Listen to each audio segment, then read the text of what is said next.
Good afternoon and welcome to Taking Stock on Vox Markets. Plenty of updates for us to digest this Monday afternoon, including another takeover on the London Stock Exchange. Plenty of other updates to look at. We've got the likes of Journeo, Brave Bison, Chill Brands, Cerillion, and MTEC. So plenty there. But let's start with the takeover. And I hope you're all doing very well. I hope you had a nice weekend. And thank you to Steve in the live chat for getting his early comments in. I appreciate all comments both in the live chat and on replay. So let's switch over to the Vox Markets website. If you're on video, we've got today's headlines, including an acquisition of licenses by Cleantech Lithium and various other bits and pieces here, including PayPoint, which I covered over on Stockopedia this morning, with a potential buyback in store for shareholders there. Okay, so let's start with the takeover news. So the good thing about the UK stock market is that even though it's horribly undervalued, in my opinion, in many areas, the benefit of that is that if you have a diversified portfolio of UK shares, you've probably enjoyed at least one, if not a couple of takeovers in recent months, as they just keep on coming. You know, I only started this show a few weeks ago, and we've already had several of them.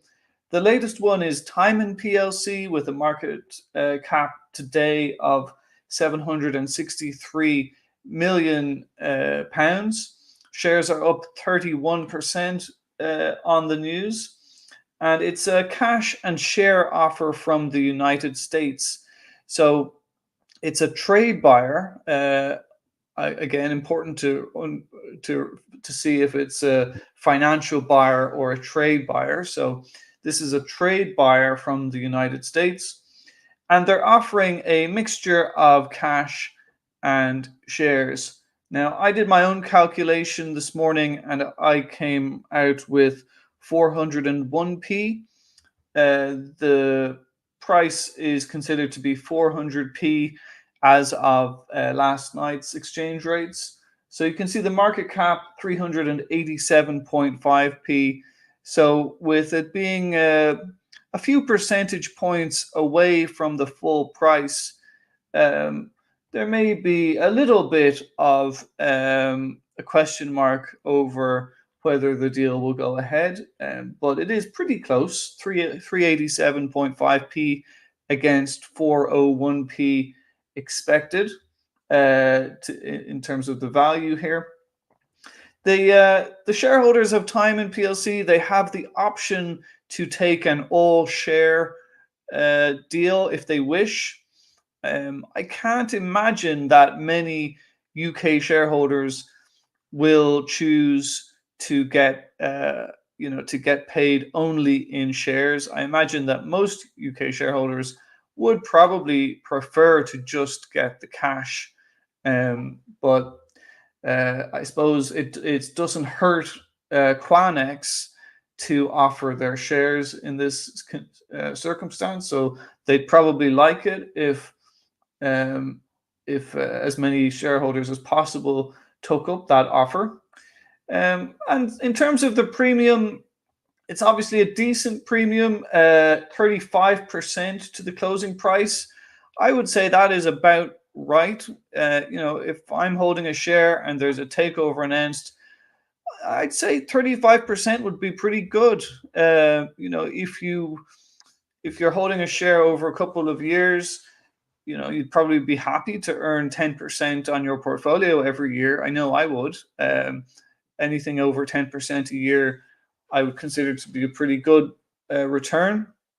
And so to get 35% immediately is, several years worth of returns crystallized straight away. So for me, 35% is good. The Tyman itself, it's not a business that sort of hugely wowed me when I looked at it before, but certainly not a bad business by any means. Providing hardware for doors and windows, uh, not a bad business. Pretty good track record, and generally generally a good performer. So it's a shame that we are losing another good company off the stock market. And I think I think I saw on Twitter yesterday that there's been 70 companies lost on AIM recently. It's a very significant constant drip of companies off of the market, and I think it is a little bit worrying, especially when they're good companies. You know, I make the argument that I don't like seeing companies leave. People come back and say, "Well, these are bad companies; they shouldn't be here anyway." But Tyman is not a bad company. Tyman is a pretty good company, and we have had good companies leave us. So I think that's negative, frankly, and I hope that it ends soon. But you know, as long as shares remain too cheap, people will come and get them, and whether that's people from North America, Europe, uh, mostly trade buyers, I think. I think this is just going to keep happening until shares are correctly valued, which they're not currently, in my opinion. So that's Tyman, probably leaving us, although not guaranteed. Um, as Paul Scott pointed out on Stockopedia this morning, it hasn't got shareholder approval yet in terms of a majority. There's an activist US hedge fund or fund, an activist fund that owns a 16% stake in Tyman, and they, I mean, for all I know, they may have orchestrated the deal. I have no evidence of that, but that could be the case, and they are in favor of the deal. But the, you know, a lot more Tyman shareholders will need to be convinced. For its part, the company that wants to acquire it say that they have been following Tyman for a long time. So, you know, so it's not a sort of an artificial deal. It sounds like it's a deal that could have happened before. Anyway, that's Tyman. We'll move on from that. Hopefully, well, I was going to say hopefully it stays, but if Tyman shareholders are happy with the deal, then it will be gone. Okay, let's move on to Journeo or Journeo. This decent little company here, 42 million pound market cap, and the shares are up today by 4%. This is a little RNS we've got here about a service and support contract in Sweden. And so they've got this subsidiary, MultiQ, and I quite like the concept here. I must say they provide passenger information, and so you know, if you're familiar with these more modern displays that you see on buses and coaches, um, I would imagine that there's probably quite a few bus and coach operators who still need to upgrade their passenger display systems, and so in theory, this sounds pretty interesting. It's only a small contract, really, 300K per annum, but potentially more coming through over time, perhaps. And this is a company that Journeo acquired quite recently, September 2023. So the acquisition seems to be working reasonably well. I have a pretty positive impression of Journeo, I must say. You know, I like the concept, and we'll just have a quick look at the financials here as far as they go. Well, this only goes up to 2022, but they ground out some small profits there, and see if I can get some estimates up. Yeah, so profits significantly improved in 2023 to £3 million, and should continue rising for 2024 and hopefully onwards. So on a good trend there, Journeo. So I'm pretty hopeful there that that's going to be a successful growth company. But we'll wait and see. Nice little update from them. Okay, let's move on to Brave Bison, BBSN. So this is a sort of digital advertising and tech services company. It's been around for quite a long time. It was previously known as the Wrightster Group. And see, the shares are down there by 10% today. Take a quick look at these final results. I do get a little nervous with companies providing services like this, as it does strike me as being potentially quite labor intensive and difficult to earn good profit margins for your shareholders. Quite a bullish start to the commentary here. 2023 was another strong year for Brave Bison. Pleased to report an increase in net revenue, adjusted EBITDA, and adjusted EPS for the third consecutive year, and they say that they are confident of meeting market expectations. Looking at the highlights here, see there's a distinction between turnover versus net revenue. So there are instances where there's sort of pass-through revenue, if you're familiar with this concept, where Brave Bison is directly paid for in order to buy things for its customers. So that's pass-through revenue. So the main number here is net revenue or gross profit. That's the key top line number, I would say. That has grown nicely over the year, 23%. Adjusted profit before tax also up. However, you can see that there's quite a lot of adjustments here, and these adjustments they do create a large gap between the adjusted number and the statutory number. So that's something that I'm always a little bit wary of. They do have a good net cash balance of nearly £7 million, so that provides some confidence. However, I'd also note that they raised money last year, and if you look at their historic share count, it has increased significantly over the years. So something to be aware of. Probably wouldn't suit my own investment style, because I tend to invest in more mature companies whose share count is falling rather than rising. But Brave Bison not in that boat currently. They do have this interesting company, Social Chain, and a social media advertising and influencer marketing agency. I did have a little look at their website, and I could see that potentially being a growth area. And so the fundraising they had last year enabled the acquisition of Social Chain, improved our investment case, and brought new institutional shareholders to Brave Bison. So just to be clear, I'm not opposed to investing in companies who raise money from time to time, but in this case, it is a growth motivated fundraise that they did last year. They do still have quite a lot of net cash, so hopefully they're on a sound, stable footing now. They've got some decent new clients to report here, and trading has been encouraging and is ahead of the prior year for 2024.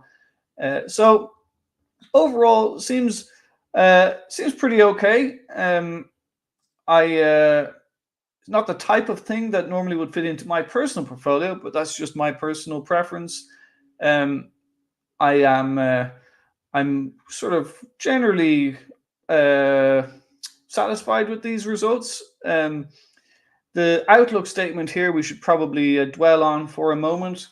There remains a level of uncertainty across the global economic and political backdrop, but we have confidence in the underlying strength of our business model.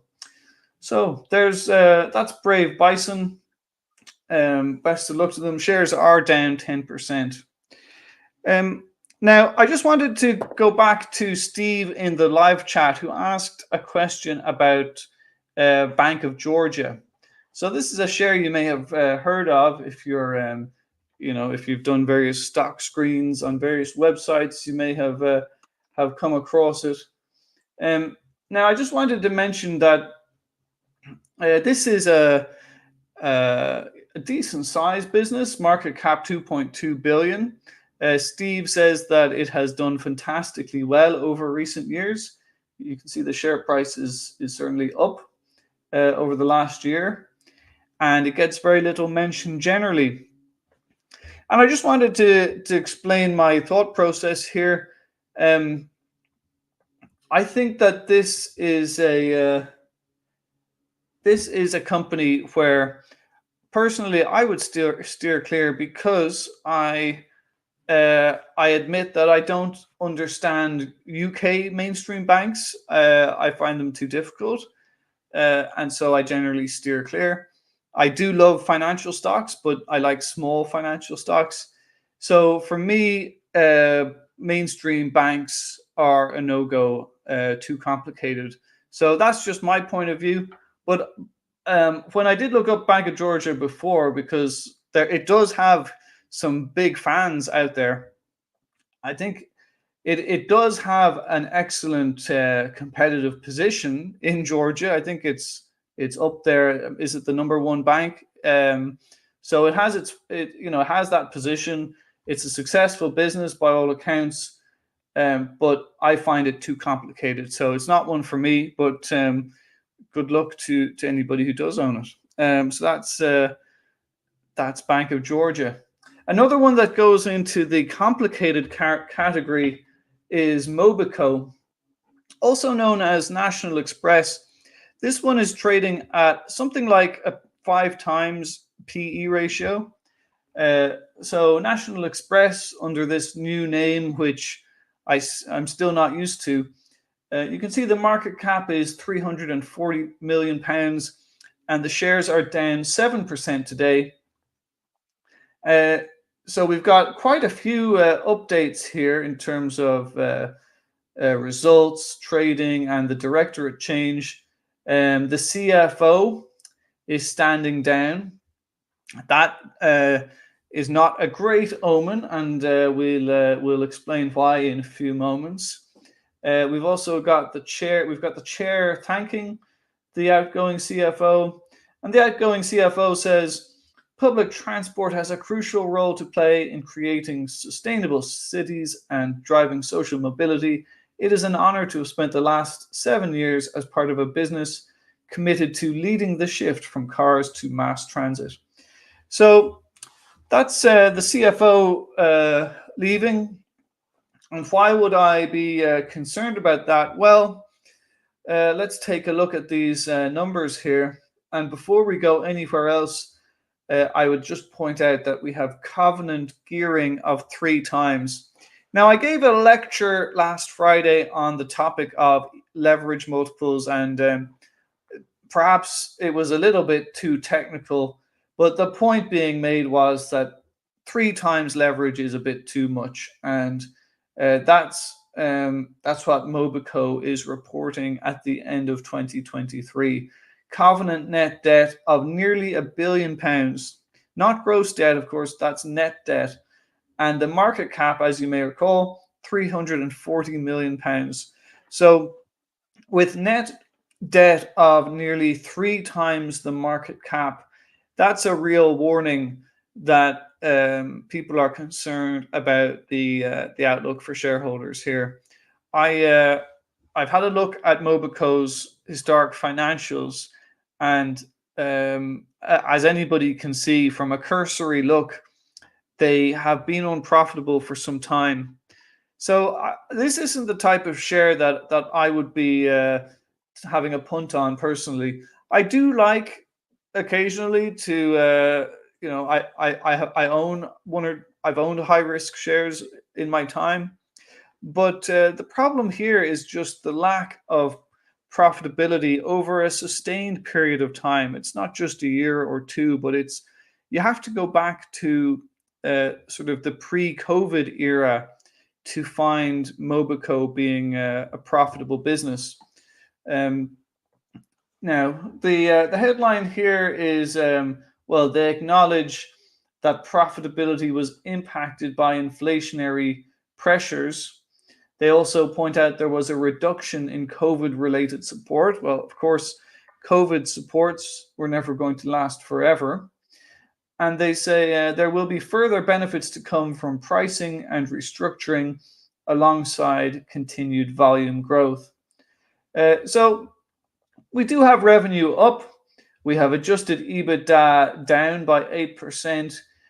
We have an adjusted operating profit, but is it, how much faith can we really have in that number? They do point out that they had free cash flow of £164 million, and that is a very impressive number. That's nearly half the market cap, so that's impressive. We can certainly give credit for that.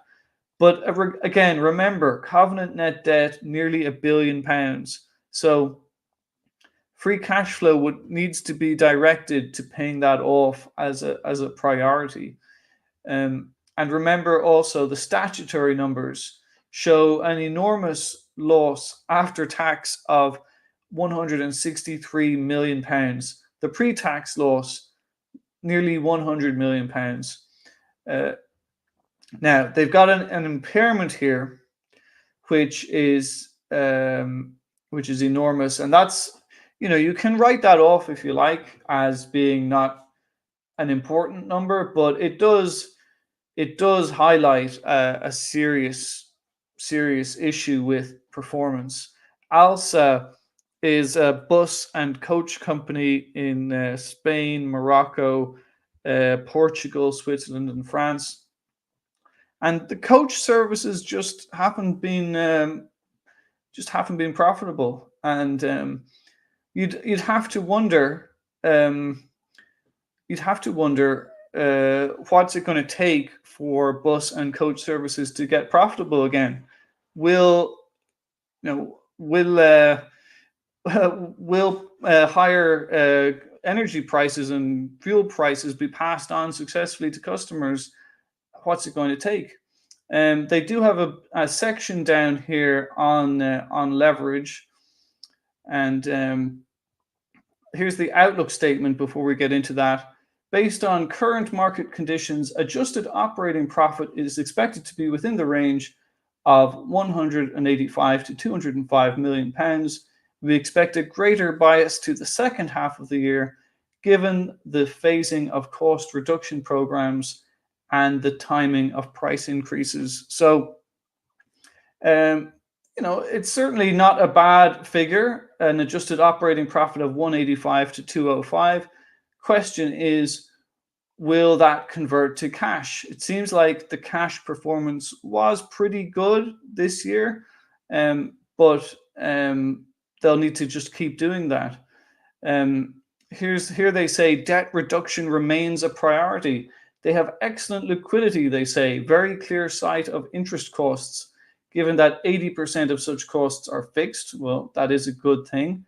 They have bonds paying 4%, a decent rate, a margin of 0.55% above the benchmark rate. So again, they've borrowed at decent rates, but they acknowledge that gearing is an issue that needs to be addressed.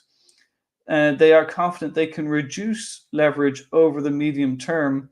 However, reduced expectations about the rate of profit recovery and increased cash costs have delayed plans for full recovery and debt reduction. So that is an explanation for why shareholders are a little bit disappointed.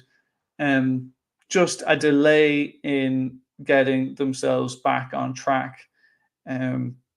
Here's their long-term financial ambitions, and these have been revised in light of recent performance. So they're looking for FY27 revenue of £3.8 billion. So these are very long-term projections. These are sort of 5 years away. They're looking for covenant. This is the important one, I would say. Covenant net debt over covenant EBITDA of 1.5x to 2x by FY27. So, like, that is the real problem here, that it's going to take them 5 years to get their leverage multiple to a reasonable level, and that is their aspiration. It may or may not be achieved. 3 years. It's quite a long wait, and it's there's so much that can happen between now and then. Personally, I would not have faith in this one because it has already been unprofitable for several years. So best of luck to Mobico shareholders, but to me, this one is too risky, and it's, at the end of the day, it's not a high quality company. There's plenty of good quality businesses out there, say the likes of Tyman, which simple small businesses, medium-sized businesses, which make a regular profit. So I don't see any need to take a risk on this one. But having said that, it will probably multi-bag. Okay, let's move on to Chill Brands. So sort of an unusual update from this one. Small company, £13 million, and the shares are down 17% today. So we have a suspension of CEO update from Chill Brands.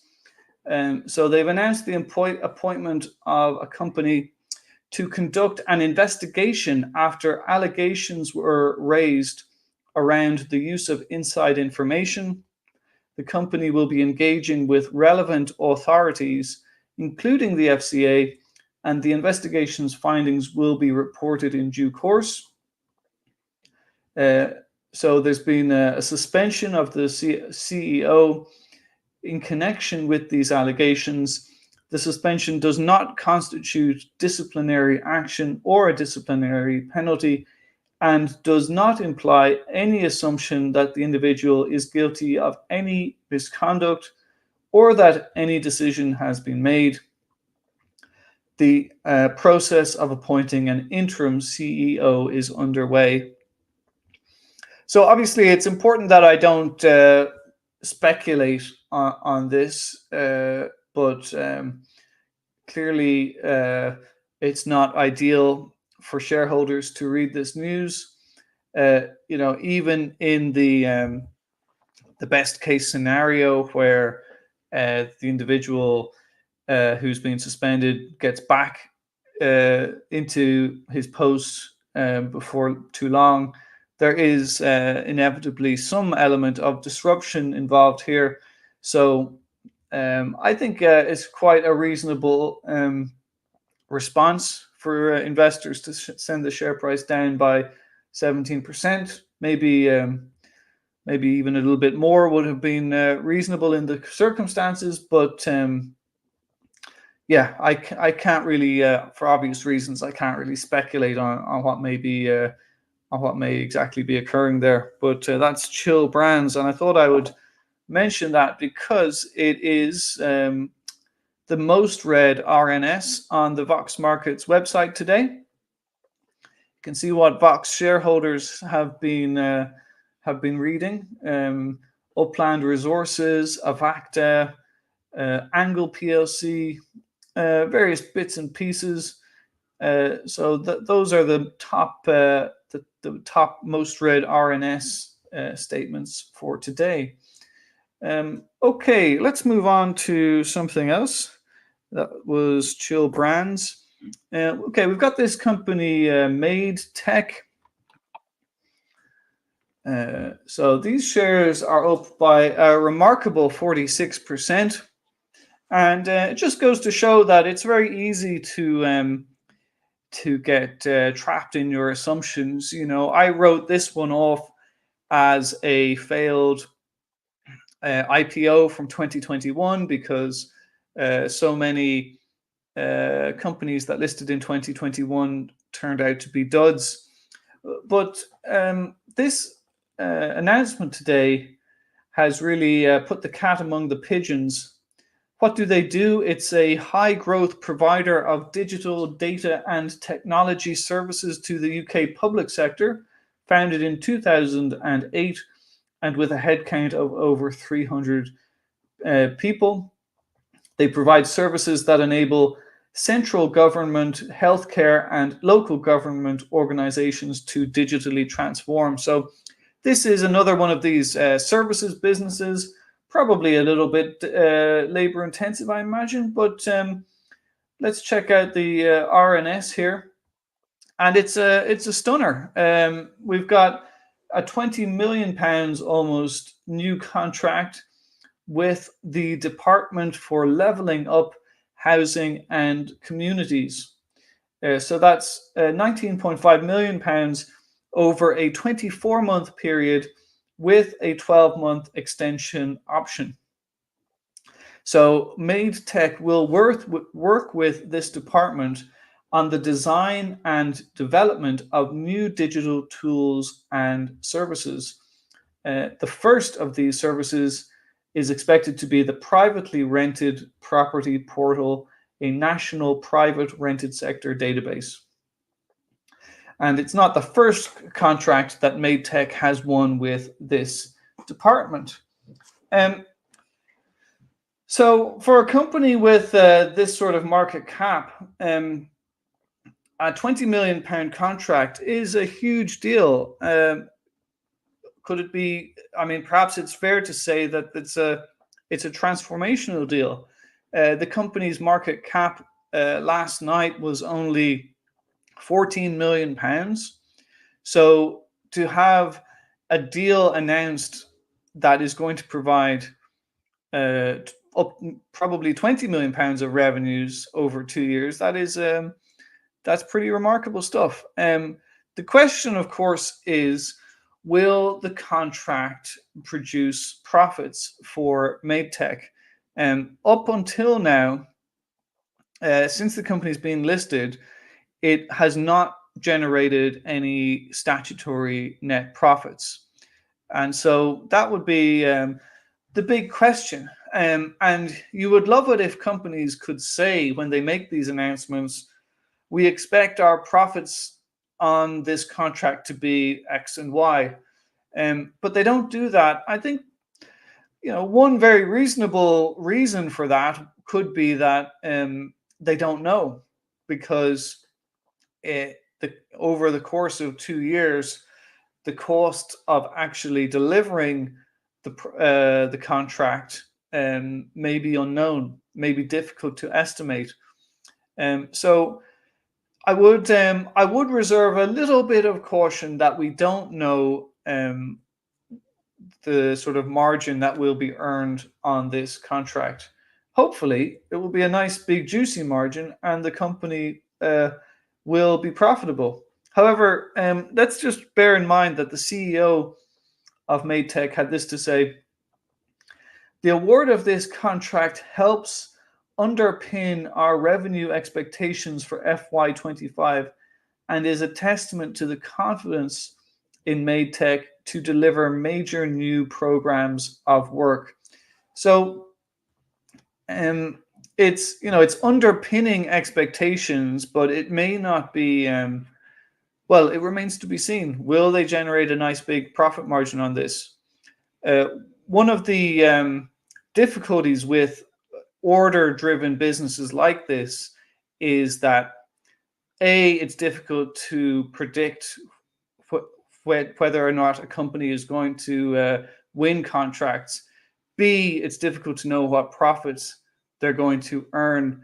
And C, the company's overall financial performance can become sort of tied to the success or failure of a small number of contracts and a small number of customers. So that's why I tend to be a bit cautious dealing with order-driven companies. I like them to be priced nice and cheaply before I give them the thumbs up personally. But I think it'd be difficult to argue that MTEC isn't cheap in some sense. If it's able to pull out of the bag a £20 million contract, then I think you'd have to acknowledge that the market cap should give it credit for that. And hopefully now we'll get good news following on. Okay, let's move on to Cerillion. Actually, I've interviewed management here before, and it's been quite a success, I must say. Cerillion, market cap £430 million. I have always found them a little bit tricky to understand, and it's not their fault; it's my fault, because they provide services to telecoms companies, and so it's not like a B2C business where you or I can sort of try the product. For example, we have to. Well, we just can't, because the customer in this case is telecoms companies, and other types of companies. So unless you work for one of these customers, it's not very easy to get a first-hand look at what they do. But it's billing, charging, and customer relationship management software, and it's been a big success, as really one of the bright spots in the small cap market. This company, in terms of their progress in recent years. And so we have a half-year trading update today, wherein they say results for the 6 months ended 31st of March are expected to set new highs for revenue and adjusted EBITDA. Revenue is expected to be approximately £22.5 million, which is up by about 10%, I guess, from £20.5 million the previous year, and adjusted EBITDA of approximately £10.9 million, up, I guess, about 10% from last year's £9.9 million. We've got net cash of £26.6 million, providing, in the company's words, a very firm underpinning to their strong balance sheet. So the first half performance reflects ongoing strong demand from customers, and the trading backdrop remains favorable. Telco digital transformation, the transition to SaaS, and investment in enterprise software to achieve revenue and efficiency gains, all of those things remain key features of the market, so their sales pipeline remains strong. So this is an inline update, but it's a confident one. They say that they remain well placed to meet market expectations for the current financial year and beyond. So I just wanted to see if I can pull up some historic numbers here for Cerillion. So yeah, these numbers go up to 2023. You can see that they've made consistent and impressive revenue gains, and they've done the same thing with profits, with signs of operational leverage, I guess, because profits have been growing at a very healthy pace. And I would say you could argue that they deserve this valuation. They're trading at probably close to 30 times earnings, so not cheap by any means. But if this growth trend can be trusted, then I'd say it's not that difficult to justify. Certainly, I have difficulty paying over 20, 25 times earnings for high quality companies. But if I own a high quality company and it goes to 30 times earnings, that doesn't mean I'm necessarily going to sell it. So yeah, I think Cerillion shareholders generally will continue to hold. Shares are down a little bit today, 2.3%, but nothing too much, nothing too dramatic there. But clearly expectations are pretty high, given the earnings multiple there. Okay, so where will we go next? We could just have a quick look at some of these most read RNS updates. I'm not too familiar with all of these companies, but let's take a look at GS Technologies Limited. So these shares are up 8%, and it's a market cap of £25 million. So this company, let's take a look at their corporate update. So the fintech company is pleased to provide an update as they continue to focus on developing a borderless neo-banking platform providing next generation digital money solutions. Okay. And we've got something called the GS20 exchange.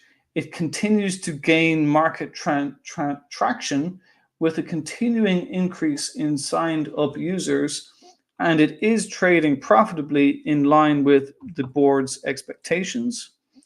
And then we've got this Angra Global, and it's got a multi-currency e-wallet service. And then we've got Semnet, which is a cybersecurity company based in Singapore, and it's been successfully integrated into GS Technologies.